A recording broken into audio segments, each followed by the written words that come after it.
Para empezar, tengo una proposición para usted. ¿Le gustaría ser inmensamente rico? ¿Le gustaría tener más dinero de lo que usted posiblemente podría gastar en toda su vida sin privarse absolutamente de nada? Que alguno me dirá, ¿qué pregunta, pastor? Por supuesto que me gustaría ser inmensamente rico. Muy bien, ahora, ¿le gustaría añadir a su riqueza la suficiente sabiduría como para saber cómo utilizar sus riquezas? ¿Le gustaría tener visión y liderazgo para, sin que importe las crisis que se presenten, usted sepa exactamente qué, cómo y cuándo hacer lo que tiene que hacer? Ahora, junto con esa riqueza y sabiduría, ¿no le gustaría tener la paz y la serenidad que provienen de una correcta relación con Dios? ¿Cómo le gustaría tener todas estas cosas? Y usted me responde, pastor, eso es imposible. Nadie puede tener esa clase de riqueza, de sabiduría y de adoración. Pues mire, yo le voy a mostrar el camino y juzgue usted si lo que voy a decir no es más que una falsa propaganda. ¿De acuerdo? Bien, hablemos de la riqueza. Busque Mateo 5:5. Bienaventurados los mansos, porque ellos recibirán la tierra por heredad. Eso, mi amigo, es riqueza indescriptible. ¿Y qué de la sabiduría, de la guía que uno necesita? Veamos el Salmo 25:9. Encaminará a los humildes por el juicio y enseñará a los mansos su carrera. ¿Y qué de la paz y de la serenidad que queremos tener? Veamos Mateo 11, los versos del 28 al 30.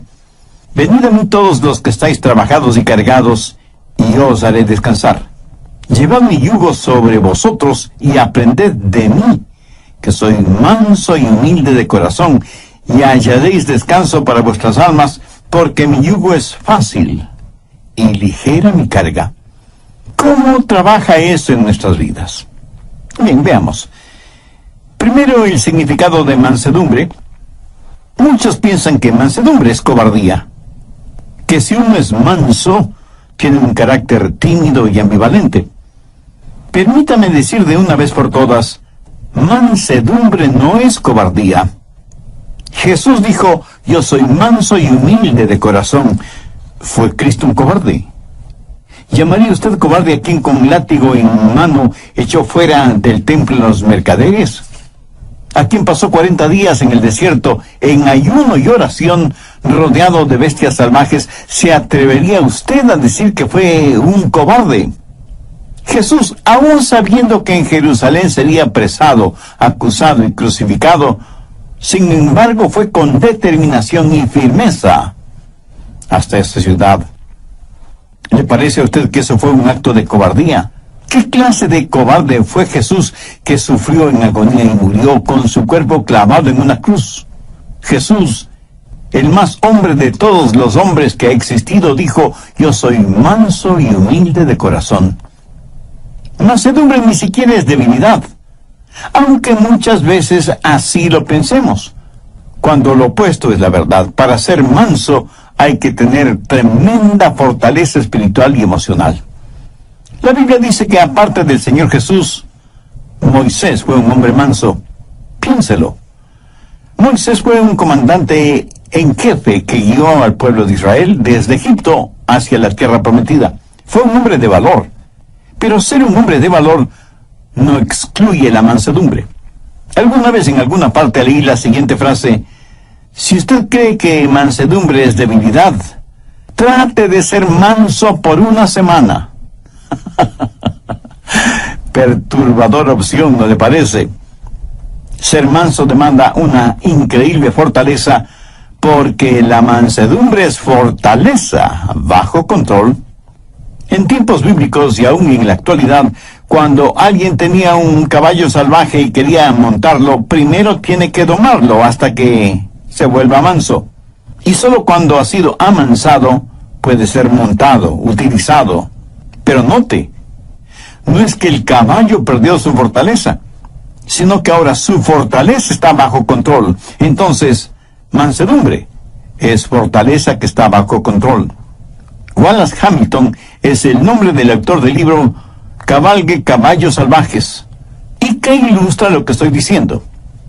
Dice que nosotros venimos a este mundo con toda clase de deseos, de instintos, proclividades, habilidades y ambiciones dadas por Dios mismo, y que al diablo le encantaría quitárnoslas y pervertirlas para su propio uso.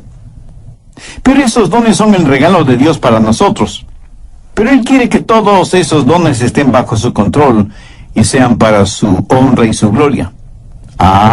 Pero el diablo quiere pervertirlos y traer vergüenza al nombre del Señor Jesucristo.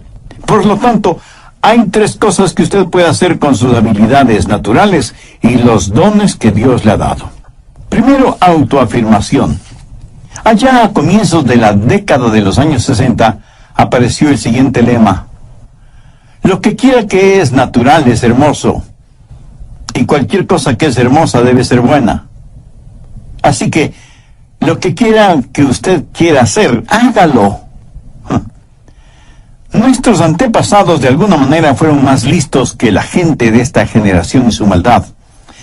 Los antiguos, si querían hacer algo malo, malvado, vil, si querían dejar correr sus caballos salvajes, tomaban esa maldad, esa impiedad, esa vileza que tenían y la deificaban, la convertían en un dios o en una diosa.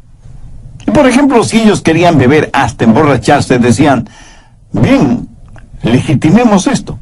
Y se hicieron al dios Baco, que es el dios del vino, y le adoraron emborrachándose. Así que fueron pervertidamente listos.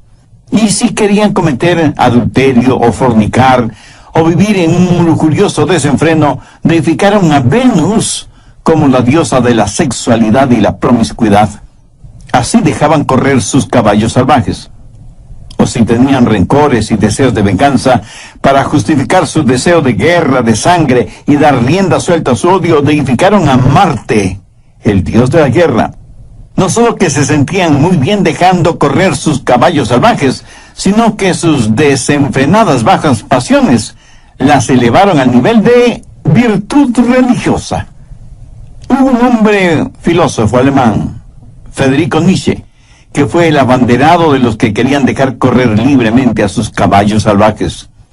Fue el apóstol de la autoafirmación. Adolfo Hitler estudió intensamente los escritos de Nietzsche. Déjeme leer una frase que Nietzsche escribió en uno de sus libros.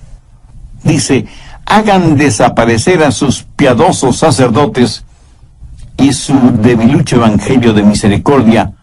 Purguen de sus almas esta enfermedad diabólica llamada cristianismo. El progreso depende de hombres fuertes y gente fuerte. Por lo tanto, afírmese en usted mismo. Sea un superhombre. Y Hitler fue convencido de esto, y el resultado fue la invención de los hornos de gases para aniquilar a los judíos. Segundo, el autocontrol. Solo restrinja, reprima sus deseos. Mutile al jinete del caballo. Eso, mi amigo, es una forma de budismo. Los budistas tienen esa clase de religión. Razonan que si las personas no pueden llevarse bien y no tienen paz consigo mismas y menos con los demás, es porque sus deseos no tienen restricciones. Y esto les guía a vivir una vida de frustración. Entonces el budista dice: usted tiene que llegar a un punto en donde ya no tenga esos deseos. Tiene que sublimizar todo deseo, amortiguar sus pasiones hasta alcanzar el nivel nirvana, el lugar en donde no siente ni es nada. Es como si a usted le cortaran la cabeza para eliminar el dolor de cabeza. ¿Cómo verá? Esa es una especie de religión negativa, de fe negativa. El cristianismo es una fe positiva. Dios no elimina al jinete ni mutila al caballo. Lo que hace Dios es tomar ese deseo, esa fortaleza, esa ambición, esa habilidad, todo lo que Él mismo nos ha dado, dársela al Señor Jesucristo y dejar que Jesús controle nuestra vida. Anote Romanos 6, 19.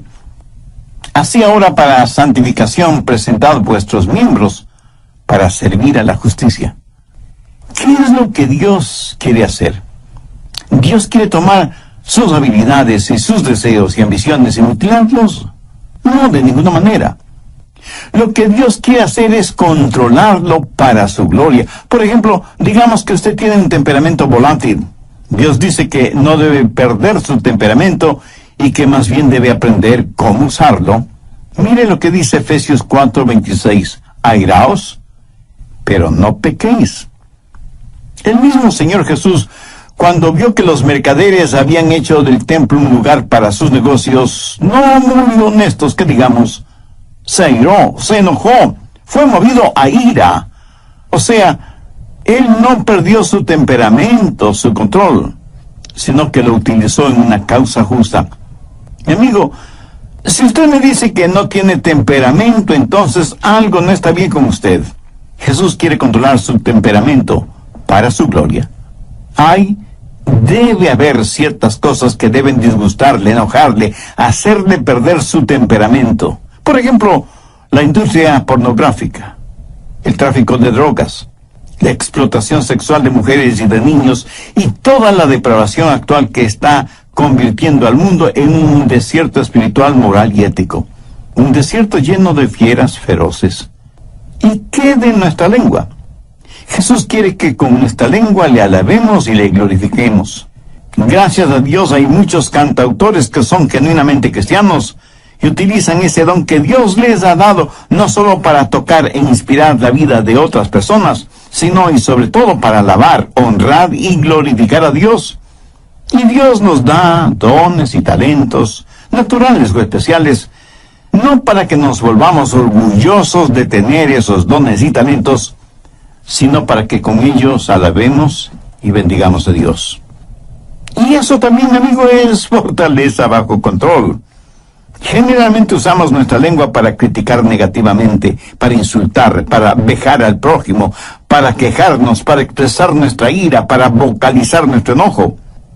Pero cuando Dios toma el control de nuestra lengua, ¿qué es lo que sucede? Mateo 12:35 tiene la respuesta. El buen hombre del buen tesoro del corazón saca cosas buenas. ¿Tiene usted ambiciones? Y no faltará quien de inmediato me diga, el pastor, ser ambicioso es malo. Amigo, ¿en dónde aprendió usted ese disparate? Si usted no tiene ambiciones, no es un ser humano. Escúcheme, una cosa es ser ambicioso y otra cosa es ser codicioso, avariento, egoísta. Su ambición no debe ser por tratar de ser el mejor, el más influyente, el más importante o el más poderoso. Su ambición debe ser la misma ambición que tuvo el apóstol Pablo, querer ser como Jesús, que Jesús viva la vida de él en la vida de Pablo. Esa es una santa, sana y noble ambición. Eso es fortaleza bajo control. ¿Cómo puede usted ser una persona mansa? Busque la epístola de Santiago, capítulo 1, desde el verso 21. Ponga mucha atención a esta porción de las Escrituras para que sepa cómo la mansedumbre puede ser parte de su vida. Por lo cual, desechando toda inmundicia y abundancia de malicia, recibid con mansedumbre la palabra implantada, la cual puede sanar vuestras almas. Pero sed hacedores de la palabra, y no tan solamente oidores, engañándoos a vosotros mismos. Aquí el Señor nos dice que debemos recibir con mansedumbre la palabra. Ahora, ¿por qué debemos recibir con mansedumbre la palabra? Porque la mansedumbre es fortaleza bajo control. Y para ser controlado por el Señor, usted tiene que conocer su voluntad y su camino. Y para conocer la voluntad y el camino de Dios, usted tiene que conocer su palabra. Por lo tanto, tiene que recibir la palabra con mansedumbre. Escúcheme, ni usted ni yo sabemos ni la milésima parte de cómo guiar nuestra propia vida. Se explica ahora por qué, aún siendo creyente, fracasamos tantas y tantas veces. En una sala judicial a un hombre le preguntaron, ¿jura decir la verdad, toda la verdad, y nada más que la verdad, con la ayuda de Dios? Y el hombre respondió, si yo supiera la verdad, toda la verdad y nada más que la verdad, entonces sería Dios. Ingeniosa respuesta que encierra todo un mundo de teología. Necesitamos guía. Te puedo asegurar que Dios sabe lo que nosotros no sabemos. Así que si usted es una persona llena de mansedumbre, usted tiene que poner su vida en las manos de Dios para que le guíe. Si quiere que Dios le dé bienestar económico, sabiduría y adoración profunda, entonces tiene que recibir la palabra de Dios con mansedumbre, la cual, o sea, la palabra de Dios, puede salvar su alma. De acuerdo a Santiago, 3 cosas son necesarias. Primera, debe haber un espíritu de arrepentimiento. Santiago 1:21, por lo cual desechando toda inmundicia y abundancia de malicia. Ahora, ¿qué significa esto? En el griego, la palabra inmundicia significa tener el oído tapado con cera. Por lo tanto, hay que eliminar el exceso de cera en el oído. Y la aplicación espiritual es fácilmente comprensible. Pero, ¿cuál es la cera espiritual que tapa nuestros oídos? La abundancia de superficialidad. Verá, muchos de nosotros ya hemos sido salvados, pero todavía ha quedado un residuo pecaminoso en nuestras vidas. Y lo que Santiago está diciendo es, limpien sus oídos espirituales de la cera que los está tapando. Un hombre puede domar un caballo salvaje, pero Dios no hace con usted lo que el hombre hace con su caballo. Usted mismo tiene que llegar al punto cuando diga, dejo mi maldad, abandono mis inmundicias espirituales. Si usted quiere que Dios le hable, tiene que entender su palabra. Si usted quiere que la Biblia inflame su corazón y su mente, tiene que eliminar la cera espiritual que está tapando sus oídos. Y la única forma de hacer eso es por medio del arrepentimiento de sus pecados. Debe tener un espíritu de arrepentimiento. ¿Sabe qué clase de persona es la que menos entiende esto de la mansedumbre? Pues la persona que está llena de orgullo. De hecho, esa clase de persona no puede recibir nada más porque su orgullo lo llena todo, tanto su vida material como su vida espiritual. Sin embargo, la Biblia dice que debemos recibir con mansedumbre la palabra implantada, la cual puede salvar nuestras almas. ¿Y qué de usted? ¿Está haciendo la provisión adecuada para la salvación de su alma? ¿Tiene usted una relación personal con Dios por medio del Señor Jesucristo? Por favor, abra su Biblia y busque la epístola de Santiago, capítulo 1, verso 21. Recibid con mansedumbre la palabra implantada. Esta palabra recibir es una palabra interesante. Denota algo que es dado a una persona y esa persona la recibe. Usted no podrá recibir y menos entender la palabra si es que no tiene un espíritu de arrepentimiento. Sí. Usted puede saber cosas acerca de la palabra, hasta puede saber intelectualmente, académicamente la palabra, pero eso no le califica para entender la palabra de Dios. Recibir significa aceptarlo como un regalo, y cuando lo recibe, usted lo recibe como que si fuera un huésped muy especial en su vida, y le dice, pasa, seas bienvenida. Estamos encantados de tenerte en nuestra casa. Esa es la clase de bienvenida que nos gusta escuchar a nosotros, ¿verdad? Es la misma clase de bienvenida que le gusta escuchar al Señor Jesús, no solamente en relación con Él, sino con su palabra. Amigo, en su vida, ¿da usted esa clase de bienvenida a la palabra de Dios? Abre de par en par las puertas de su corazón y dice, Señor, recibo tu verdad. Hay muchos que van a las iglesias a escuchar el mensaje de la palabra. Otros oyen mensajes radiales como este que está escuchando ahora mismo, pero lo hacen tratando de entender la palabra de Dios, pasándola por el filtro de sus mentes, y no necesariamente porque le den la bienvenida a la palabra de Dios en sus vidas. Mi amigo nunca aprenderá la verdad de esa manera. Tiene que dejar su orgullo intelectual en el polvo. Humíllese. Tenga su corazón en paz con Dios y hágalo con mansedumbre, con un espíritu de arrepentimiento, dejando de lado toda inmundicia y abundancia de malicia, y con un espíritu receptivo, dé la bienvenida y reciba la palabra de Dios. Segundo, debe haber un espíritu receptivo. Santiago 1:22. Pero sed hacedores de la palabra y no tan solamente oidores, engañándoos a vosotros mismos. Una vez que usted tiene la palabra de Dios en su corazón, tiene que volverse un hacedor de la palabra. O sea, vivir de acuerdo a lo que cree. Fuera de esta verdad, todo lo demás no es más que verborrea religiosa. Si usted no es hacedor de la palabra, se engaña usted mismo. Si usted solo escucha las verdades de la palabra de Dios, pero nunca las pone en práctica, usted es culpable de autodecepción y por lo tanto puede perder su alma en vez de salvarla. La Biblia dice que el hombre de doble ánimo, esto es, indeciso, es inconstante en sus caminos.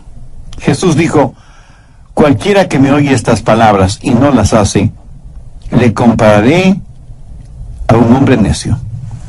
Escuchar y no hacer es una verdadera locura espiritual. Las impresiones sin las expresiones dan como resultado las depresiones. Si usted solo oye y oye y oye la palabra de Dios y no vive de acuerdo a esas verdades, tendrá un efecto negativo en su vida. Alguien dijo que educación es el proceso mediante el cual el material en los cuadernos del profesor es transferido a los cuadernos del alumno sin que haya pasado por la cabeza de ninguno de los dos. Me temo que muchas veces esa clase de conocimiento bíblico es el que tenemos. Pero las enseñanzas bíblicas no solo que deben estar en nuestra cabeza, sino que necesitan estar en nuestro corazón para que se manifiesten en nuestra vida. ¿Para qué sirve la mansedumbre? Veamos el final del verso 21 en Santiago 1, la cual puede salvar vuestras almas. Tercero, los motivos de la mansedumbre.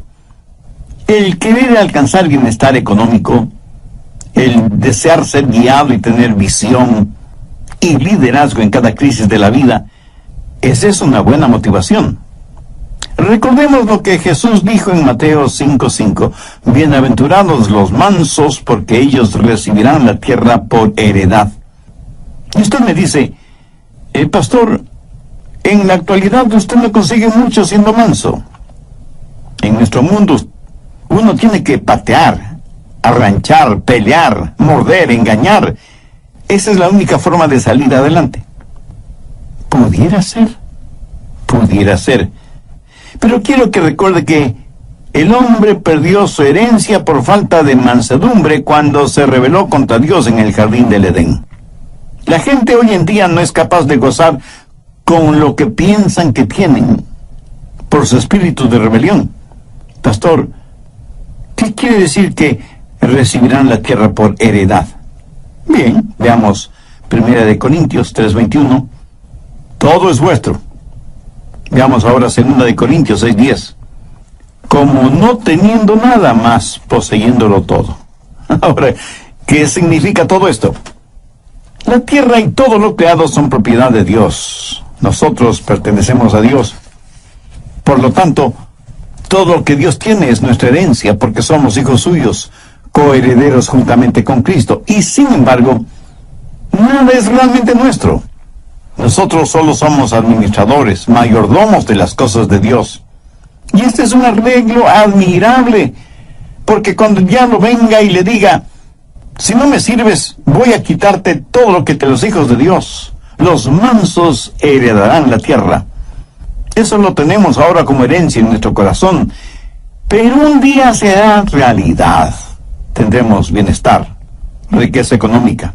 Salmo 25:9, encaminará a los humildes por el juicio.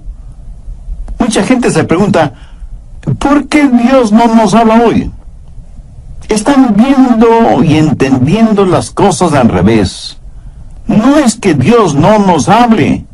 El problema es que nosotros no estamos escuchando. No tenemos una actitud de mansedumbre para oír la voz de Dios. ¿Desea usted que Dios le guíe? Si usted se humilla con un espíritu de arrepentimiento, con un espíritu receptivo, Dios le guiará. Y usted no será como un barco en medio de una oscura y furiosa tormenta, sin brújula, sin timón, sin mástil y sin velas, empujado por las olas y los vientos de este mundo. Encaminará a los humildes por el juicio. Él le mostrará el camino y usted podrá escuchar su voz, guiándole aún en medio de la peor tormenta de su vida.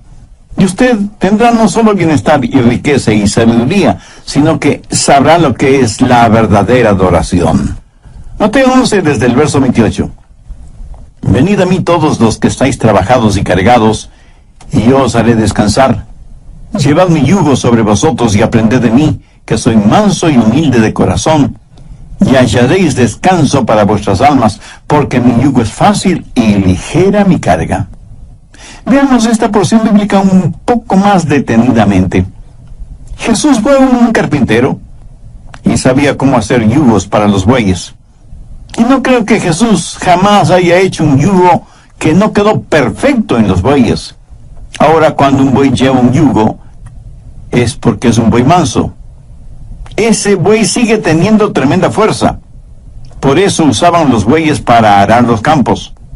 Y muchos agricultores que todavía aran a la antigua dicen que el buey más dócil tiene más fuerza que un caballo en esas labores agrícolas. El yugo en el pescuezo de los bueyes es para que ambos bueyes puedan alar el arado.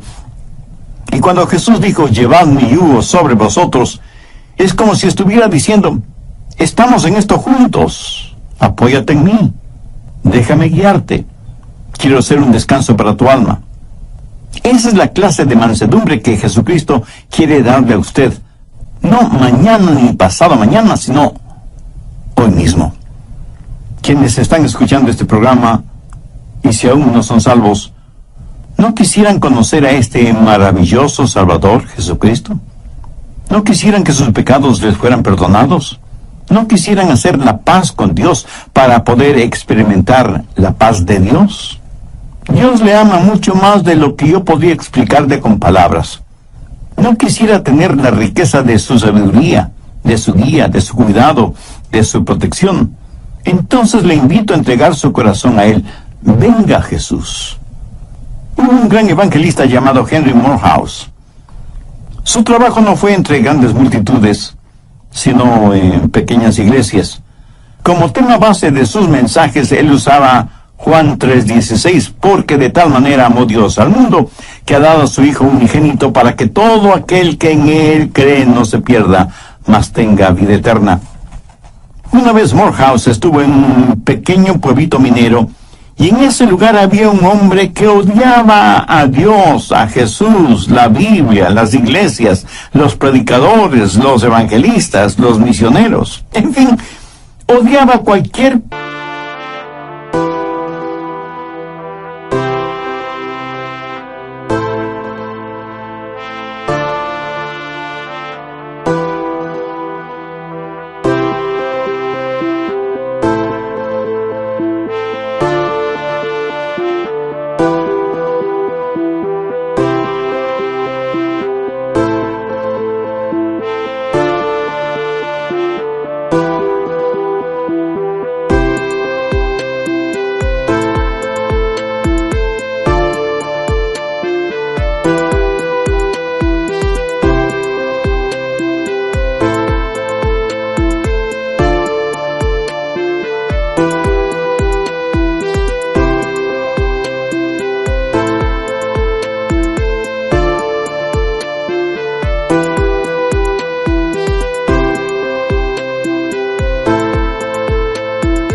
persona o cosa que estuviera relacionada en la más mínima forma con Dios.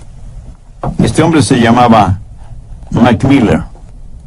Y este hombre le mandó un mensaje a Morehouse diciéndole que si predicaba esa noche, él iría a la iglesia, revólver en mano, para sacarle a balazos del pueblo. Los creyentes, asustados, se acercaron donde Morehouse y le dijeron que sería conveniente suspender la reunión de esa noche. Morehouse les dijo, no, he orado sobre este asunto y estoy convencido que Dios quiere que predique esta noche. Y yo confío totalmente en Dios. Tendremos la reunión esta noche, tal y como está programada. Esa noche sírvete un trago. Pero Mike Miller siguió caminando como si no les hubiera oído. Llegó hasta un pequeño callejón, giró hacia la derecha y llegó hasta una semi-destruida valla metálica, tras la cual había un remedo de casa. Con sus enormes manos empujó violentamente la puerta. Era una sola habitación que servía de sala, comedor, cocina y dormitorio. Ahí una mujer de rostro demacrado cuidaba de unos pequeñuelos quienes, al ver entrar a su padre, corrieron a esconderse debajo de la cama por temor a que su padre los castigara. Su esposa, que evidentemente era abusada y golpeada físicamente, simplemente se puso en actitud protectora frente a la cama. McMiller miró a su esposa y en un tono dulce, desconocido en él, le dijo: «Mujer, no temas. Llama a los niños. Vamos a orar». Ella, asombrada, le preguntó: ¿Qué es lo que dijiste? Y él, con una paciencia absurda por ser él quien era, le dijo: «Trae a los niños, vamos a orar». Los niños salieron de debajo de la cama, pero se quedaron detrás de su madre. No entendían lo que estaba diciendo su padre. Él tomó a cada uno de ellos, les acarició en la cabeza y les dijo: «Hijos, vamos a arrodillarnos». Ellos, temerosos, así lo hicieron. Su mamá también se puso de rodillas y, para asombro de todos ellos, McMiller también se arrodilló y dijo: «Querido Dios», y se quedó en silencio. No sabía cómo orar. Sabía maldecir y decir palabras obscenas, pero no sabía cómo orar. De pronto, como en un relámpago, se acordó de las oraciones que su madre le enseñó cuando él era un niño, y entonces dijo: «Generoso Jesús, manso y humilde, mírame como si fuera un niño. Perdona mi simpleza y permíteme acercarme a ti».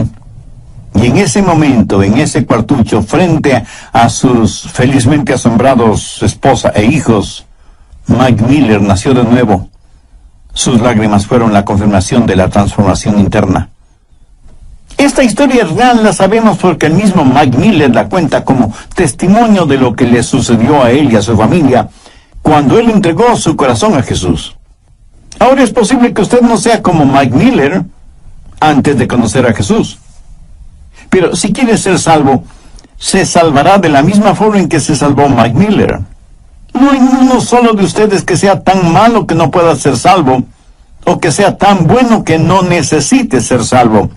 Jesús dijo: «Venid a mí todos los que estáis trabajados y cansados, y yo os haré descansar, porque mi yugo es fácil y ligero».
Ligera mi carga. Si en su corazón usted siente el ardiente deseo de hacer una decisión por Cristo, no se quede con el desear. Pase de inmediato al actuar. Humíllese delante de Dios, arrepiéntase de sus pecados, pídale a Dios su gracia y misericordia. Reconozca el sacrificio que Jesús hizo en la cruz del Calvario al morir por usted, para pagar el precio de la deuda de sus pecados. E invítele a que venga a morar en su corazón como su Salvador y Señor. Y pídale que le ayude a ser la clase de persona que Él quiere que usted sea. Permita que Dios le use como un instrumento útil y de bendición en la vida de los demás. Y dele gracias a Dios